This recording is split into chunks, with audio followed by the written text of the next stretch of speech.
오늘 우리가 읽은 이 베드로 본문 말씀은 베드로가 쓴 편지입니다. 베드로전서 1장 1절을 한번 보십시오. 베드로전서 1장 1절에 보시면 예수 그리스도의 사도 베드로는 본도, 갈라디아, 갑바도기아, 아시아와 비두니아에 흩어진 나그네 곧 하나님 아버지의 미리 아심을 따라 성령이 거룩하게 하심으로 순종함과 예수 그리스도의 피 뿌림을 얻기 위하여 택하심을 받은 자들에게 편지하노니 은혜와 평강이 너희에게 더욱 많을지어다 라고 이 편지를 쓰면서 누구에게 썼는지 곧 지금의 터키 북부 지역에 있는 갈라디아, 갑바도기아, 본도, 갈라디아, 갑바도기아, 아시아, 비두니아에 흩어져 있는 나그네 그 가운데 유대인들 뿐만 아니라 이방인 그리스도인들에게 이 편지를 보내고 있습니다. 그러면 혹시 지도가 띄워질 수 있을까요? 보십시오. 우리 어성경 성경 일독학교를 했던 친구들은 본도, 갈라디아, 갑바도기아, 아시아, 비두니아 그러면 벌써 지도상으로 딱 머리에 그려지실 거예요. 바울이 활동했던 터키, 지금 튀르키의 남부 지역, 갈라디아 지역이나 비시디아, 부르기아, 이런 지역, 소아시아, 에베소 중심, 이 지역이 아닌 북부 지역입니다. 동그랗게 표시가 되어 있는 지역들, 그림이 보이십니까? 네. 이 지역의 중심에 흩어져 있는 유대인이지만 그리스도인들에게, 그리고 이방인이지만 예수 그리스도를 영접한 그리스도인들에게 이 편지를 보내고 있습니다. 그렇다면 이 사람들은 언제 예수님을 영접했던 사람들일까요? 사도행전 2장으로 우리가 이동해 보겠습니다. 오른손으로 본문 말씀에 놓고 사도행전, 요한복음 다음 사도행전 2장으로 가서 보시겠습니다. 사도행전 2장 1절부터 제가 읽습니다. 오순절날이 이미 이름에 그들이 다 같이 한 곳에 모였더니 호련히 하늘로부터 급하고 강한 바람 소리가 있어 그들이 앉은 온 집에 가득하며 마치 불의 혀처럼 갈라지는 것들이 그들에게 보여 각 사람 위에 하나씩 임하여 있더니 그들이 다 성령의 충만함을 받고 성령이 말하게 하심을 따라 다른 언어들로 말하기를 시작하니라. 그때 경건한 유대인들의 천하 각국으로부터 와서 예루살렘에 머물러 있더니 이 소리가 나매 큰 무리가 모여 각각 자기의 방언으로 제자들이 말하는 것을 듣고 소동하여 다 놀라 신기하게 여겨 이르되 보라, 이 말하는 사람들이 다 갈릴리 사람이 아니냐? 우리 각 사람이 난 곳 방언으로 듣게 되는 것이 어찌 됨이냐? 우리는 여기 9절 10절 11절 같이 읽습니다. 우리는 바데인과 메데인과 엘람인과 또 메소포타미아, 유대와 갑바도기와 본도와 아시아, 부르기아와 밤빌리아, 애굽과 및 구레네에 가까운 리비아 여러 지방에 사는 사람들과 로마로부터 온 나그네 곧 유대인과 유대교에 들어온 사람들과 그레데인과 아라비인들이라. 우리가 다 우리의 각 언어로 하나님의 큰 일을 말하면 듣는도다 하고. 네, 보십시오. 오순절, 6월절로부터 50일째 되는 이 오순절에 흩어져 있던 디아스포라 사람들이 유대에 모였습니다. 예루살렘에 모였습니다. 예수님께서 승천하시기 전에 약속하셨던 성령, 그 성령을 기다리고 기도하며 모였을 때에 50일째 되는 오순절날 저녁에 성령이 각 사람 가운데 머리에 임하였고 이들이 방언으로 기도하기 시작했습니다. 그런데 이 기도하는 사람들의 이 소리가 여기 저 바데에서 메데에서 엘라민, 메소포타미아, 유대, 갑바도기아, 본도, 아시아, 부르기아, 밤빌리와 애굽, 또 구레네 섬, 저 밑에 애굽에서 저 위에 터키 전 지역, 또 지중해 동부 리비아 등 흩어져 있던 유대인과 이방인 중에 하나님을 알게 된 경건한 자들이 모였는데, 이 흩어졌던 자들, 흩어졌던 영혼들, BC 722년 아수르에 의해서 멸망당했던 북이스라엘, 그리고 아수르에 의해 끌려가서 각각 흩어졌던 이스라엘 사람들, BC 586년에 바벨론에 유대가 멸망하였고, 그때 바벨론으로 끌려갔던 수많은 유대인의 후손들, 그리고 바사에 의해서 그 이후에 헬라, 프톨레미, 셀류코스 왕조에 다스려지고 또 흩어졌던 영혼들, 그리고 지금 로마의 통치 가운데 있으면서 그 조상들이 끌려가고 그 후손들이 각각 아시아 전역에, 유럽 전역에 흩어져 살고 있는데, 이들 안에 뼛속까지 유대인인지라 하나님의 말씀을 기억하고 절기를 맞아 예루살렘에 왔는데, 예수님의 제자라고 하는 사람들이 기도를 하는데, 어라? 내가 태어난 곳의 말로 기도를 하고 있는 거예요. 이 일이 어찌 됨이냐? 이곳에서 베드로가 이불을 열어 하나님의 말씀을 전하기 시작합니다. 그 유명한 베드로의 설교, 성령을 받고 난 뒤에 베드로의 설교 속에 무려 2장 41절을 보면, 그 말을 받은 사람들은 세례를 받으며 이날의 신도의 수가 3,000이나 더하더라 했습니다. 이 곳곳에서 흩어졌던 디아스포라인들이, 유대인들이, 또 이 흩어졌던 디아스포라 경건한 유대인들에 의하여서 유대교회를 믿었던 사람들이 이 예루살렘에 모여들었고, 성령과 더불어 설교한 베드로의 설교를 들은 이들 안에 예수 그리스도를 주로 영접하여 그 날에 믿는 자가 3,000이 더해진 겁니다. 그럼 이 절기 이후에 이 사람들은 자기 터로 다시 돌아갔겠지요. 이들에 의해서 교회가 세워졌겠지요. 이들에 의해서 믿음의 신앙 공동체가 세워졌겠지요. 그들이 곧 베드로전서 1장 1절에 나타나는 본도, 갈라디아, 갑바도기아, 아시아, 비두니아에 흩어져 있던 나그네들입니다. 자, 그런데 베드로는 왜 이들에게 편지를 썼을까요? 예수님의 수제자라고 우리는 기억하고 있는 이 베드로가 왜 이 흩어져 있는 나그네들에게 편지를 썼을까? 베드로가 이 편지를 썼을 때는 언제쯤으로 보냐면 AD 68년경으로 봅니다. 순교하기 직전에. 여러분 학교에서도 네로 황제 창후야, 네로에 대해서 들어봤죠, 그렇죠? 네로 황제, 로마의 그 잔인한 네로 황제, 그 네로의 핍박 가운데 있으면서 베드로도 바울도 그때 순교를 당하거든요. 그 중에 순교 당하기 전에 베드로가 이 흩어졌던 자들에게 편지를 쓰는데, 자, 이 편지를 쓰는 이유가요, 이 네로가 62년부터 한 64년경 부터 시작하여서 정말 이 네로가 이 도미티아누스가 70년에 로마 황제로 등극하기 이전까지 네로가 로마 제국을 다스렸는데 얼마나 혹독한 정치의 이 황제였는지 몰라요. 본래 네로는 가수가 꿈이었어요. 그런데 가수가 꿈이었는데 정치적 야욕이 너무 강한 어머니가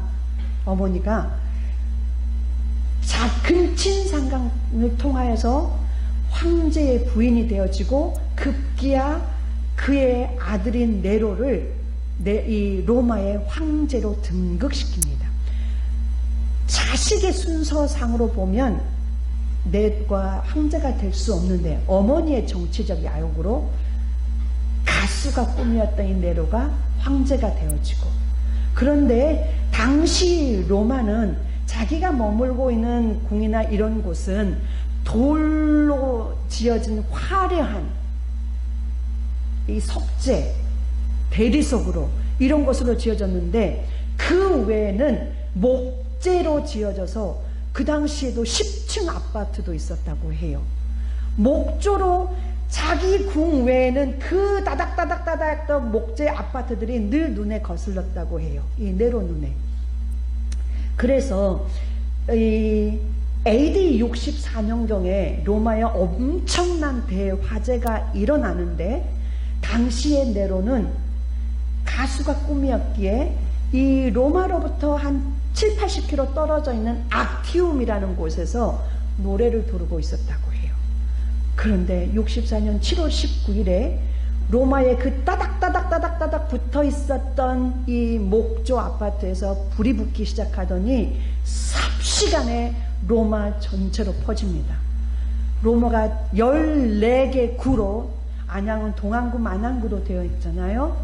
그런데 그 규모와 더 큰 규모의 14개 구로 되어 있는데 4개 구는 완전히 불에 전소해버리고 4개 구는, 그리고 그 중에 한 10개, 3개 구가 완전히 불타버리고 한 10개 구는요, 7개 구는요 절반이 전소가 돼요. 그러니까 4개, 7개, 거의 11개, 14개 중에서 14개 정도가 3개 구만 남고 불에 엄청난 화재를 경험하게 됩니다. 일주일 동안 이 불이 났어요. 당시에 소방관이 있었대요. 7,000명이 넘는 소방관이 있었지만 지금처럼 소방시설이 좋은 게 아니었겠지요. 양동이에 물을 떠와서 부었겠죠. 간신히 엿새째 7일째 불을 끈 듯 했는데 강력한 그 해안바람, 그 뜨거운 열기 속에서 바람이 불면서 다시 불이 붙었고, 그래서 이 엄청난 피해가 있었어요. 그래서 이 악티움에서 노래를 부르던 이 네로가 달려와서 불을 끄고 자기가 머물던, 네로 황제가 머물던 곳을 열어주면서 피신도 하게 했지만, 평소에 이 목재 건물들이 마음에 들지 했던 네로가 자기의 화려한 궁을 짓기 위해서, 자기 권세를 드러내기 위해서 불을 질렀다라는 소문이 계속해서 확산되고 있었어요. 그래서 이 네로는 머리를 썼어요.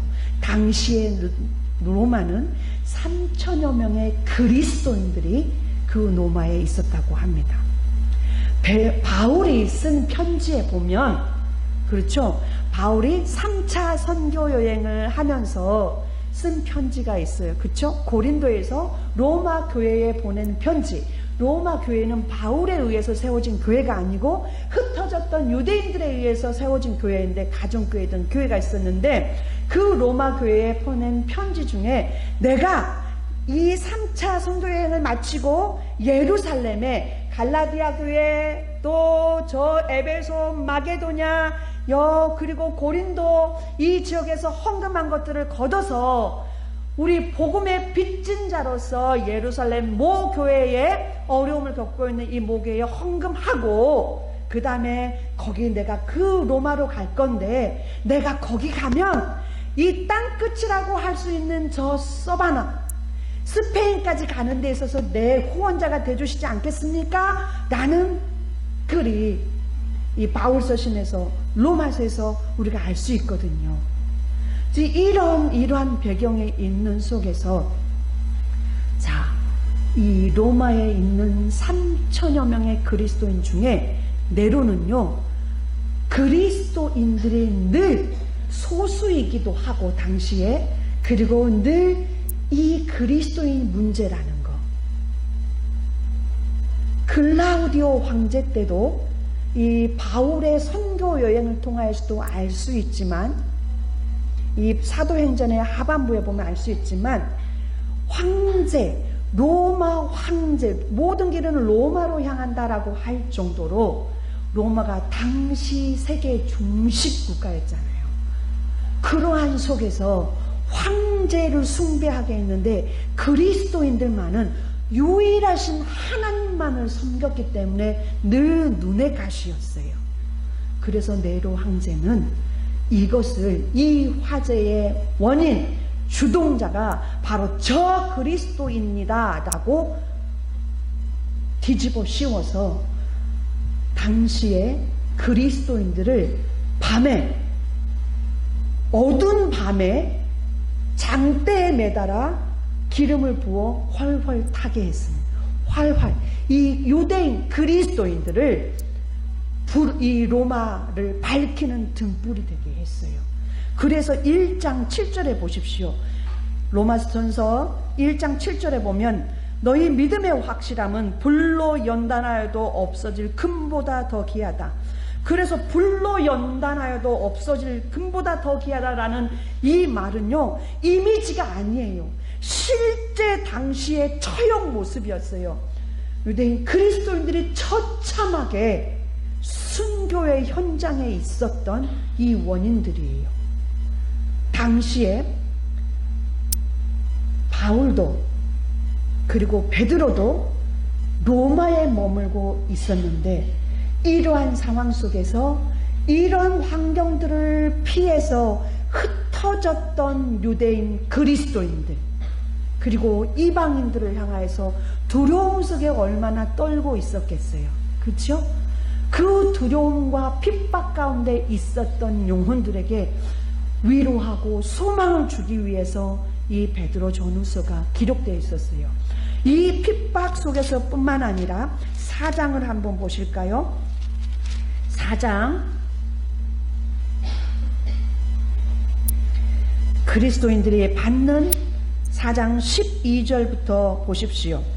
사랑하는 자들아, 너희를 연단하려고 오는 불시험을 이상한 일 당하는 것 같이 이상히 여기지 말고 오히려 너희가 그리스도의 고난에 참여하는 것으로 즐거워하라.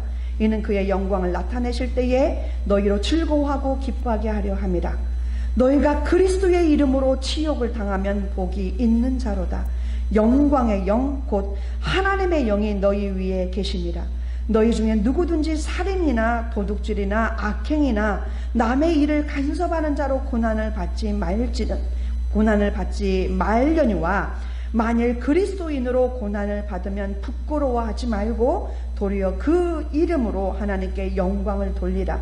하나님의 집에서 심판을 시작할 때가 되었나니 만일 우리에게 먼저 하면 하나님의 복음을 순종하지 아니하는 자들의 그 마지막은 어떠하며 또 의인이 겨우 구원을 받으면 경건하지 아니한 자와 죄는 어디에 서리요. 그러므로 하나님의 뜻대로 고난을 받는 자들은 또한 선을 행하는 가운데에 그 영혼을 미쁘신 창조주 하나님께 의탁할지어다. 네, 보십시오. 이때뿐만 아니라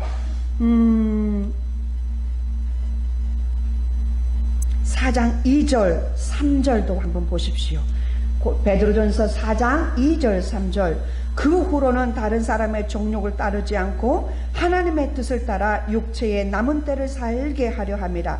너희가 음란과 정욕과 술취함과 방탕과 향락과 무법한 우상 숭배를 하여 이방인의 뜻을 따라 행한 것은 지나간 때로 족하도다. 이렇게 네로의 대박해 속에서 베드로는 또한 음란, 정욕, 술취함, 방탕, 향락, 무법한 우상 숭배를 행하고 있는 이 이방인들의 뜻을 따르지 않고 있기 때문에 오히려 왕따를 당하고 있는 이 모습으로 인하여서 부끄러워하지 말라. 아까 지도를 보시면 아시겠지만 소아시아, 에베소, 또 고린도 이런 이 터키의 이런 곳곳들 그리고 유럽의 이런 곳곳들은 당시 얼마나 음란의 도시였었는지 몰라요. 철학과 마법과 이러한 곳으로 해서 얼마나 또한 방탕함의 모습이었는지 몰라요. 우리가 그런 우리가 직장 생활을 하다 보면 정말 우리가 속된 표현을 참 많이 듣기도 합니다. 야, 애인 하나, 요즘 세상에 애인 하나 없으면 그거 인간이냐? 정말 이런 소리까지도 듣게 돼요.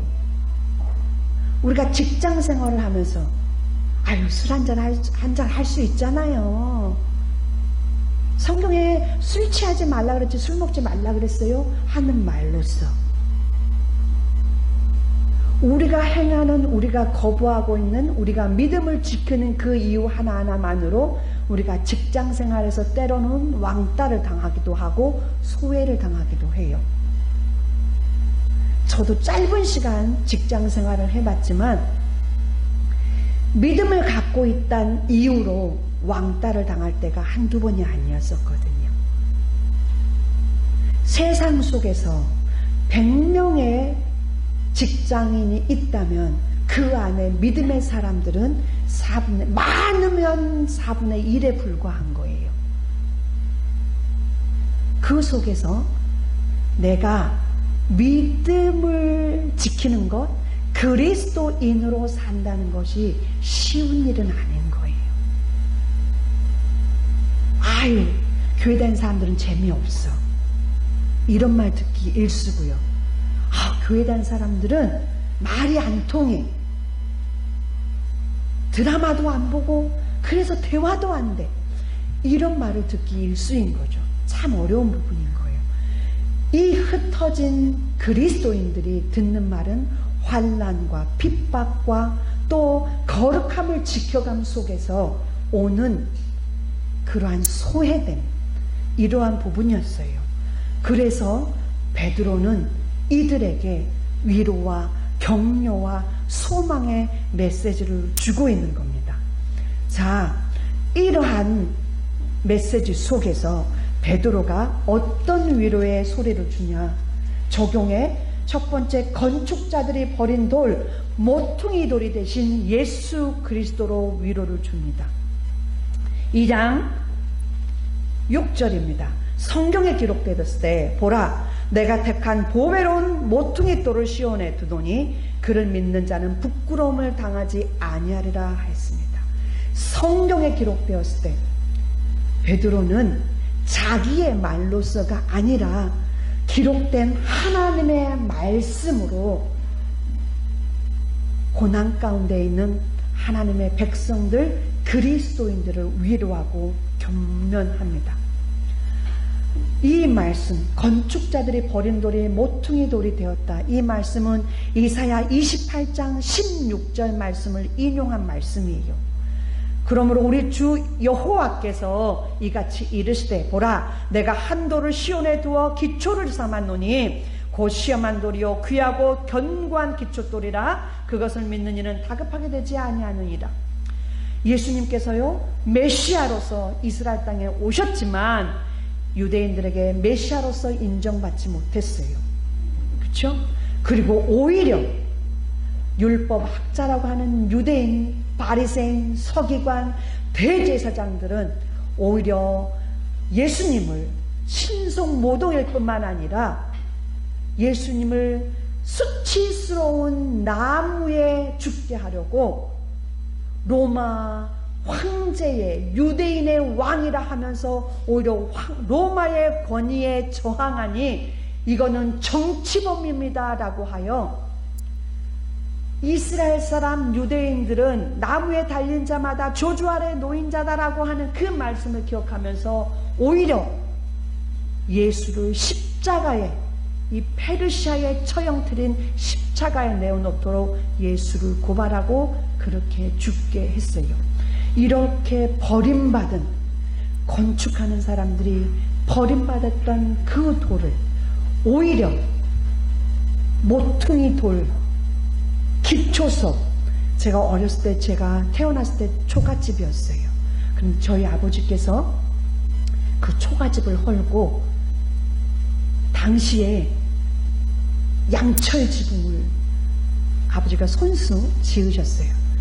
그런데 내 이 털을 다 밀고 나서 내 기통에 돌을 놓고 나무 기둥을 깎아서 세우고 이제 벽을 또 세웠어요. 모퉁이 돌은 집을 튼튼하게 이어주는, 이 벽과 이 벽이 이어지게 하는 거예요. 우리 예수님께서 이 벽과 이 벽이 이어지도록 모퉁이 돌이 되어 주셔서 화해, 서로 이어지도록 하나님과 우리의 갈라졌던 관계를 화해가 되게 하셨어요. 예수님이 이와 같은 역할을 하였으므로, 그러므로 박해의 직면에 있는 우리 소아시아 교회의 성도들이여, 우리 예수님을 기억하면서 견디십시다. 참으십시다. 우리 예수님처럼 오히려 이때에 화해의 통로가 되십시다. 이번에 한 주간 인천 송도 컨벤시아에서 참가자 5,000명, 자원봉사자, 스태프들 포함해서 6,000명이 로잔 대회를 행하였습니다. 우리나라는 140년의 기독교 역사 속에서 복음의 빚진 자입니다. 그렇죠? 서구 선교사님들이 이 성경을 가지고 오지 아니하였다면, 예수 복음을 들고 오지 아니하였다면 우리는 아직도 예수에 대해서 알지 못하였을 겁니다. 복음, 생명의 복음에 대한 빚진 자로서 로잔 선언 1974년 하나님의 복음을 외쳤던 스위스 로잔에서의 그 외침이 있은 후 50년, 희년이 된 이때에 대한민국에서 이 로잔 희년을 올려드릴 수 있었다는 것이 얼마나 감사했는지요. 로잔 지도자들이 마이크를 잡을 때마다 그들이 고백하는 것이 얼마나 놀라웠냐면, 이 다섯째 날, 목요일 날 저녁에는 한국 기독교 140년 역사를 한국 선교 12돌이라는 주제로 140년 역사를 3시간 동안 기획하여서 보여주었어요. 환난과 핍박과 어려움 속에서 대한민국이 놀라운 성장을 할 수 있었고, 이 놀라운 성장에서 오히려 23,000명의 선교사를 파송하고 이 큰 대회를 하는데 너무나 풍성한 천국잔치인데, 말씀잔치인데 시스템이 너무나 놀랍다. 어떻게 이 놀라운 시스템들을 행할 수 있느냐? 이들이 얘기하는 거예요. 하나님의 은혜죠. 은혜 없이는 할 수가 없죠. 그리고 6일날 마지막 날 폐회 예배 가운데 감동이었던 것은 바로 한국 교회의 리더와 일본 선교의 리더자가 성찬식을 행했어요. 그리고 두 목회자가 화해의 큰 포옹을 했어요. 예수님의 십자가 대속, 당신의 살이 찢기시고 그 피를 흘려주심으로 이루어 주셨던 그 화해의 복음을 성찬식을 통하여서 이루어 주었고, 우리가 그 화해의 복음, 생명의 복음으로 나아가자라는 이 로잔의 뜻을 마지막 가운데 이루었어요. 오늘 바울이 이것을 건축자들이 보름돌, 모퉁이돌이 되신 예수 그리스도를 통하여서 우리에게 그 예수님을 기억하면서 이겨내자, 견뎌내자라고 외치고 있습니다. 뿐만 아니라 이 베드로가 외친 것은 9절입니다. 9절, 베드로전서 2장 9절 말씀 같이 읽습니다. 그러나 너희는 택하신 족속이요 왕같은 제사장들이요 거룩한 나라요 그의 소유가 된 백성이니 이는 너희를 어두운 데서 불러내어 그의 기이한 빛에 들어가게 하신 위에 아름다운 덕을 선포하게 하려 하십니다. 아멘. 네. 구약시대에 이스라엘 사람들은 하나님의 특별한 선택을 받았어요. 그렇죠? 선악과 사건으로 인하여서 하나님과 인간이 단절되어 버렸고, 하나님은 우리와 영원히 함께하기를 원하셨는데, 이 단절된 우리는 하나님의 동산 에덴으로부터 쫓겨났어요. 그러나 하나님의 구원의 계획은 아브라함을 부르시고 이삭을 부르시고 야곱을 부르시고 이스라엘 전체를 통하여서 하신 말씀이 무엇이냐? 땅의 모든 족속이 너희로 말미암아 복을 받게 할 것인데 그 일에 있어서 너희는 택하신 족속이다. 제사장 나라가 되어라 라고 말씀하였어요. 그런데 이스라엘이 이 사명을 감당하지 못하여서 하나님께서는 아수를 통해서 바벨론을 통해서 바사를 통하여서 흩어버리셨어요. 그런데도 그 일을 감당하지 못하였어요. 오늘 여기 로마 대화재를 통하여서도 흩어져 있던 그 영혼들을 통하여서도 주님이 말씀하고 계시는 거예요. 베드로의 편지를 통하여서도 말씀하고 있는 거예요. 우리가 이 사명 유효하다. 구약 2000년 역사, 아니 2000여년에 아브라함을 통하여서 받았던 그 사명, 2000년 동안 지켜내지 못했던 그 사명이 신약 시대에도 유효하다. 4000년이 지난 2024년을 사는 지금도 유효하다. 그것이 뭐냐?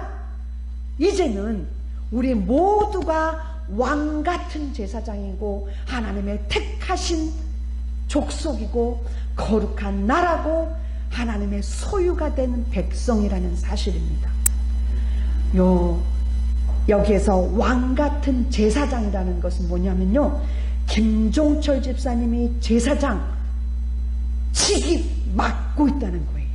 존스가 제사장직을 수행해야 될 이 직분자라는 원어적인 의미가 있어요. 우리 모든 한 사람 한 사람이 제사장직으로서의 직분을 갖고 있는 거예요. 우리 모두가. 그러므로 이 직분, 왕같은 제사장으로서의 이 사명이 있다는 것은 뭐냐? 하나님과 예수 그리스도 그리고 성령 외에 어느 누구나 그 어떤 무엇에도 종속되지 않는 영적인 지위를 갖고 있다는 것이요, 우리는 그 하나님께 신령한 제사를 드리는 영적 예배자라는 사실입니다. 뿐만 아니라 세상 가운데에 하나님의 뜻을 나타내 보이는 자들로 살아야 된다는 거예요. 그래서 보십시오. 9장 하반절에 너희를 어두운 데서 불러내어 그의 기이한 빛에 들어가게 하신 이 너희를 하나님의 아름다운 덕을 선포하게 하려 하심이라 라고 말하지 않고 하나님에 대해서 긴 서술어를 써요. 너희를 어두운 데서 불러내어 그의 기이한 빛에 들어가게 하신 이 하나님이라고 하나님에 대한 긴 서술, 어두움, 죄와 사망으로 인하여서 영원한 불못에서 죽고 싶어도 죽지 않는 그 영원한 불못, 영벌에 처할 수밖에 없었던 우리 그 어둠의 자리에서 하나님께서 신기하고 놀랍도록 영원한 생명으로 이끌어 주시는 거예요. 심판에서 생명으로 옮겨주신 그 놀라우신 그 구원의 그 은혜, 그 은혜를 외치고 전해야 할 자로 우리를 불러 세워주셨다는 거예요.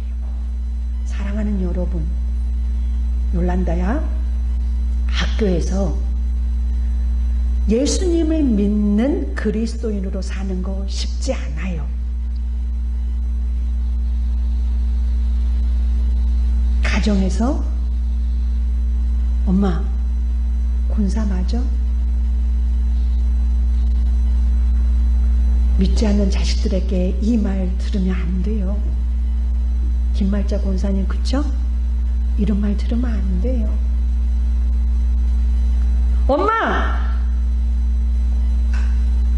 엄마 안에 예수님 계셔? 이 말 들으면 안 돼요. 가정에서, 일터에서 우리는 이 네 가지 사명을 감당해야 돼. 그래서 영원한 심판에서 생명으로 우리를 옮겨주신 이 소망을 가진 자로서 하나님의 아름다운 덕을 선포하며 살아야 된다는 것. 베드로가 2000년 전 고난 가운데 있었던 자신의 몸에 올리브 기름이 부어지고 그 잔대의 산채로 불지핌을 당해야 했던 그 고난의 자리에 있었지만 우리에게는 이 땅에서는 불타 없어지는 존재일지 몰라도 우리의 생명은 영원하신 하나님 앞에 영원한 생명을 얻은 자로 함께할 자로 살 거기에 이 소망을 놓치지 않고 살 것을, 내가 얻은 이 소망을 또 나는 고난과 어려움과 힘듦 가운데 있는 영혼들에게 이 소망의 메신저로서 살아내길 간절히 바라는 마음으로 바울이 우리에게 이 편지를 보내어주고 있는 거죠. 2000년이 지나 내 손에 내 눈에 읽혀지는 베드로 사도의 이 편지, 당신도 이 편지를 보내고 나서 내가 어떻게 예수님처럼 십자가에 못 박히나, 내가 얼마나 예수님을 실망시킨 적이 많았는데 거꾸로 십자가에 달려 순교를 당합니다. 저와 여러분이 이 사도들이 처참한 순교에 있었던 것처럼 순교는 당하지 않을 거예요. 오늘날처럼 예수님 믿기 너무 좋은 시대가 없잖아요. 그렇죠? 그런데 우리를 핍박하는 너무나 많은 것들이 있지요. 우리의 눈을 하나님으로부터 멀어지게 하는 거, 게임, 미디어, 생각들, 말들, 이곳이 곧 핍박, 사단의 간괴한, 간사한 괴락인 거죠. 그냥 예수 못 믿게 하고 교회 못 가게 하는 게 핍박이 아니라 우리를 넘어뜨리려 하고 우리를 하나님으로부터 멀어지게 하는 이 모든 것들로부터 저와 여러분이 예수의 그 아름다운 덕을 간직하고 전하고 드러낼 자로서 이 시대를 살아가며 감당하게 되어지시기를 예수 그리스도 이름으로 축복합니다. 아멘. 아멘. 우리 반주자님 나와주셔서 함께 반주해 주실 때에 우리 함께 기도하겠습니다.